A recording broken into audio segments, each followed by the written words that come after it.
Coucou, salam les amis, j'espère que vous allez bien. On va essayer aujourd'hui. Alors j'avais trop envie de tester une recette que j'ai vue sur TikTok. C'est un dessert poire chocolat noir. Ça a l'air d'être trop bon. On va le tester ensemble. Alors j'ai pris 500 grammes de poires, des poires ordinaires. Ensuite j'ai coupé les poires, j'ai épluché le trognon, tout ce qui en suit, enlevé la peau. Et je vais couper en petits morceaux et faire cuire à la vapeur. Vous pouvez bouillir ou cuire à la vapeur. Une fois les poires cuites, on va voir la prochaine étape ensemble. Et là, je vais mettre les poires à cuire. Alors, c'est 500 grammes sans peau, sans pépins. On va cuire à la vapeur et on se retrouve après. Je les ai cuits à la vapeur. Je vais mixer tout ça.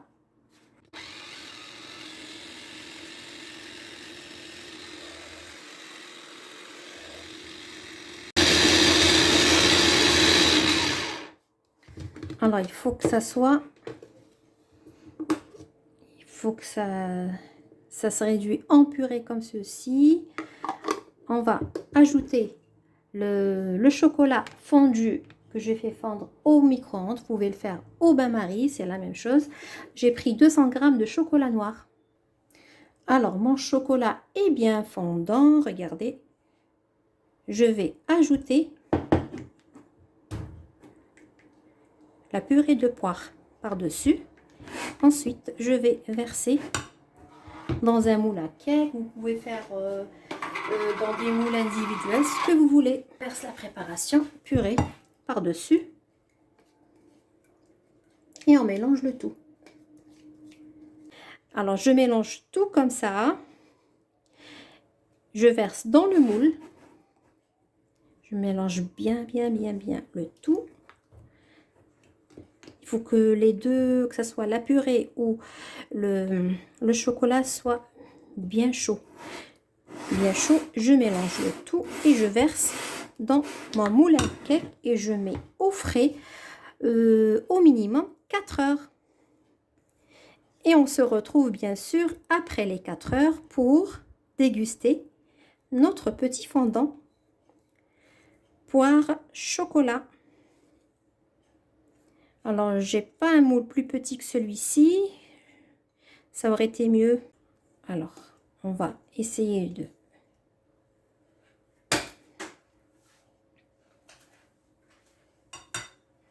d'égaliser bien la surface comme ceci et on met au frais.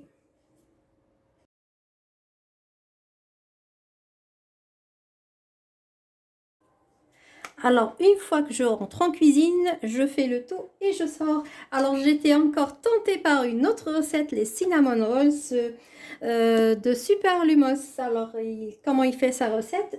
Je vais essayer en tout cas de reproduire la même chose et je vous donnerai mon avis. Alors, on prend d'abord 400 g de farine. Alors, je mets tout dans ma cuve de robot. Je fais pétrir le tout. Bien sûr, vous pouvez faire à la main. 400 g de farine.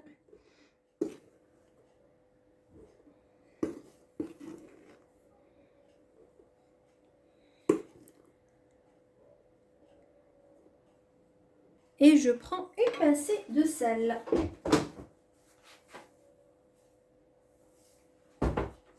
Bien sûr, une bonne pincée de sel. Ensuite, on va ajouter 150 centilitres de lait, soit 150 g de lait.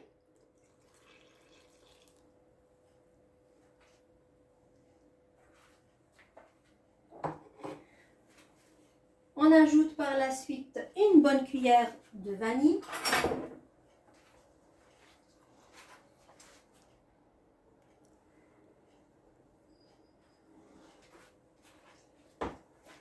Alors bien sûr, ça reste bien sûr facultatif et c'est des goûts. Je mets une bonne cuillère, pas très remplie en tout cas, de cannelle dans ma pâte. J'adore le goût de la cannelle, bien sûr, ça reste facultatif pour chacun. Ensuite, on va ajouter 80 g de sucre. Alors moi, je vais légèrement diminuer la quantité du sucre. Alors lui, il a mis 80 grammes. Je vais mettre environ 50 grammes de sucre. Normalement, ça va suffire. J'aime pas que ça soit trop sucré. Et puis, on va ajouter par la suite la levure fraîche. Alors moi, je prends la levure fraîche en supermarché. Celle-ci, par exemple, je la prends à Aldi. C'est 42 grammes. Vous pouvez bien sûr utiliser la levure sèche, mais sauf qu'il faut diminuer la quantité. Alors, par exemple, ici, je vais mettre la moitié du cube, soit 21 grammes de levure fraîche dans ma préparation. Sinon, vous mettez 7 grammes pour la levure sèche. Moi, dans mes préparations pain ou pâtes, je préfère la levure fraîche. On met 21 grammes de levure fraîche. Et on va ajouter par la suite 2 œufs.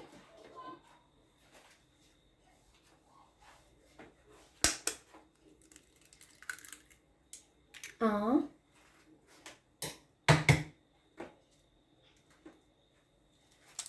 Et 2. 2 œufs. Et j'ajoute du beurre fondu, 70 grammes de beurre fondu.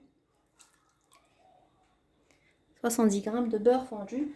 Normalement, j'ai tout mis ici. Alors, j'ai mis dans la cuve 400 grammes de farine, 2 œufs, 150 grammes de lait, tiède, bien sûr, il faut que ça soit tiède, ni trop froid, ni trop chaud. Et j'ai ajouté 2 œufs moyens, une cuillère de vanille, cannelle, 80 grammes de sucre. Moi, j'ai diminué un peu la quantité. Vous pouvez faire mettre 80 grammes. Levure fraîche, j'ai mis 21 grammes. Si vous avez de la levure sèche, vous mettez environ 7 grammes, soit une cuillère à café de levure fraîche. Et normalement, j'ai mis aussi du beurre fondu, 70 grammes. Et normalement, c'est tout. Normalement, c'est tout. Et je fais, bien sûr, je mets tout ça à pétrir et on revient. Il faut que la pâte soit bien lisse et élastique en même temps.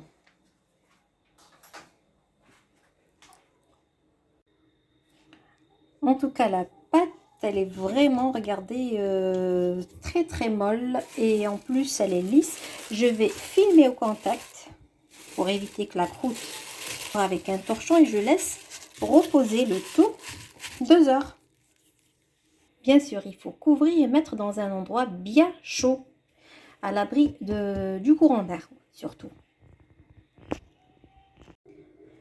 Et là, j'ai pris un bol, j'ai mis 100 grammes de beurre mou avec 2 bonnes cuillères de sucre et 2 bonnes cuillères de cannelle. Alors, je mélange le tout pour avoir une pâte que je pourrais étaler par la suite sur la pâte. Il faut avoir une bonne pâte à tartiner, légère, que je puisse bien l'étaler sur la surface des cinnamons.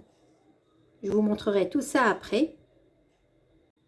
Alors, j'ai préféré le faire avec une cuillère à café pour bien écraser, mélanger le beurre avec toute la préparation sucre et cannelle pour avoir une pâte bien homogène. Alors, je vous montre à peu près la consistance que je vais avoir. Regardez, que ça soit facile à étaler après.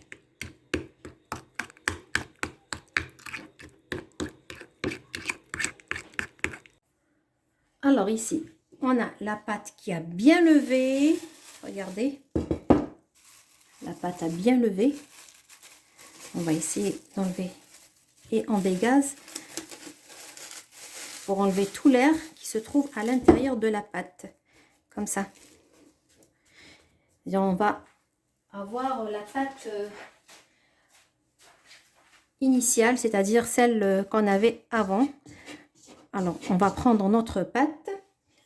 On va fariner d'abord notre plan de travail.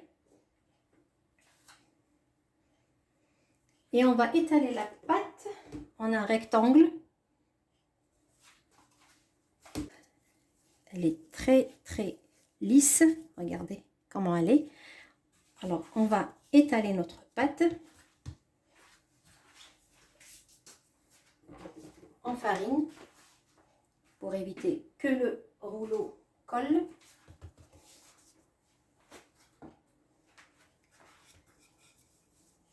Et on va étaler sur toute la surface la crème ou la pâte qu'on a préparée tout à l'heure.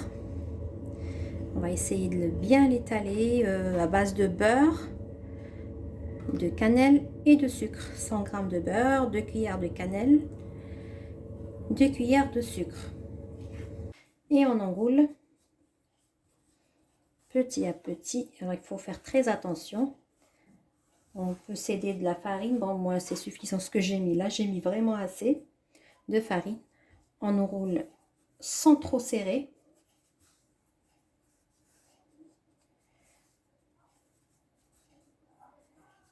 Notre pâte comme ceci.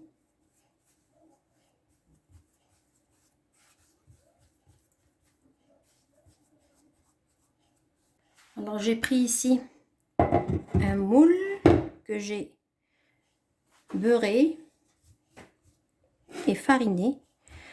Alors je vais couper des rondelles. Alors je fais ce que Lumos, Super Lumos fait. Alors je prends du fil et je coupe avec. Je fais ça. Bien sûr, vous pouvez le faire avec un couteau. Je prends juste le premier. Ah oui, c'est plus pratique avec un fil comme ceci. Regardez, je fais ça. Ensuite, je serre et ça se coupe vraiment très facilement.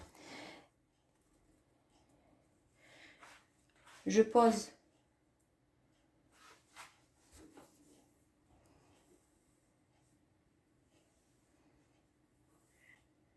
les roulés comme ceci sur le plateau. Je crois que j'ai pris un moule un peu grand. Vous pouvez le prendre en plus petit si vous avez. On continue comme ça pour tout le reste. Alors, j'ai fini. Alors ça, c'est les côtés, c'est les chutes. Je ne voulais pas les mettre autre part. Alors, on laisse lever 1 à 2 heures.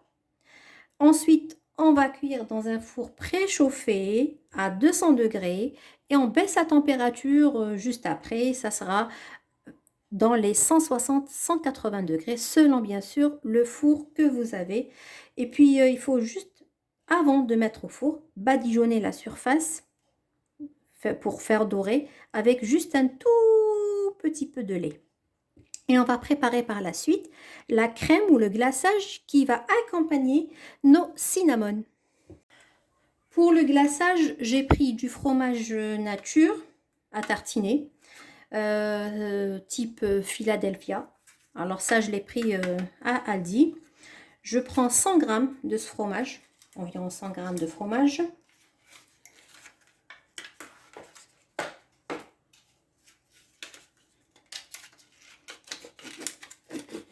Alors pour 100 g de fromage, on a environ 60 g de sucre glace.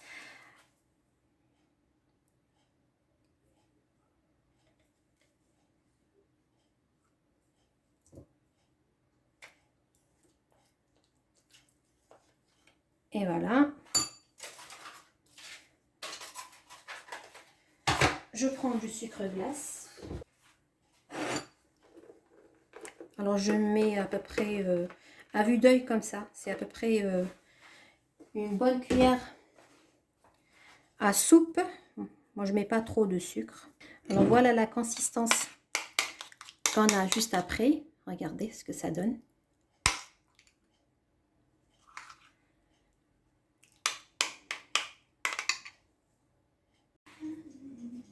Ensuite on va dorer avec du lait. Regardez comment ça a gonflé.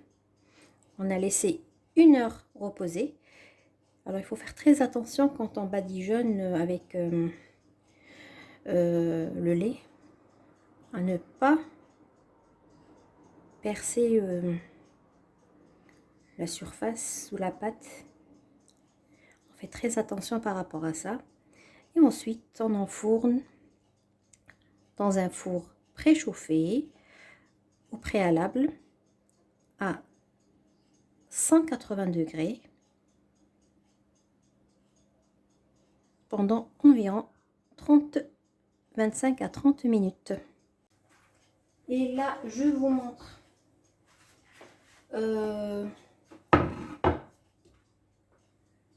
le gâteau que j'ai fait à base de poire et plutôt le dessert. Voilà le dessert poire chocolat. On va le démouler ensemble.